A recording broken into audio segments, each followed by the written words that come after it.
Landslide na tala sa Cagayan de Oro City atol sa kusog nga ulan kagabi. Sobrang traffic na sinati sa pipila ka motorista. Ani report. Pasado alas 9 sa buntag, huot nga dagan sa trapiko, gihapon ang nasinitian sa mga motorista nga gikan sa Upper Carmen padulong sa Barangay Kanituan. Kini human nga midahili ang yuta ug mibabag ngadto sa nag-inusarang dalan sa lugar. Sa pagpanguna sa Roads and Traffic Administration, gihimong one-way ang dalan diri sa Pedro N. Roa Senior Avenue.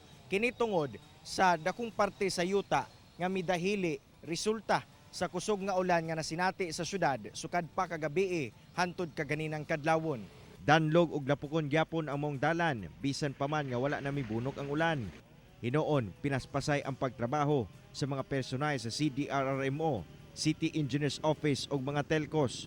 Human nga aduna sa mga kable nga nasangit sa nangatumbang kahoy. Samtang tungod na sab sa kusog nga ulan nga nasinati sukad pa kagabi hantod kadlawon, gibaha ang pipila ka dalan sa downtown area. Sa paglibot sa GMA Regional TV 1 Mindanao, bisan pa nga wala na ang ulan, lubog yapon sa tubig baha ang ubang dalan sa Barangay Kanituan. Hinoon, bisan pa man nga nagbaha, wala matud pay natala nga gipahikling nga mga residente. Kaning pagsata sa tubig sa dalanan tungod sa ulan nga nibusdak din sa atong sentro, diligikan sa atong mga kasubaan. Kaya nga atong kasubaan sa karon ng mga oras, normal ang level so kagagabi.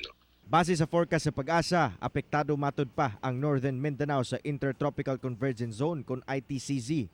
Busa lauman pa ang mga posibleng pag-ulan. Karon na yun ang magbilantayon, especially katong mga atong makigsuna na sa mga flood-prone areas, so mga mga low-lying areas sinisdak pa yan.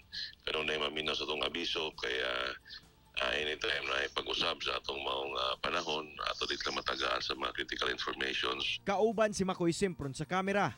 Ako, si Cyril Chavez para sa One Mindanao.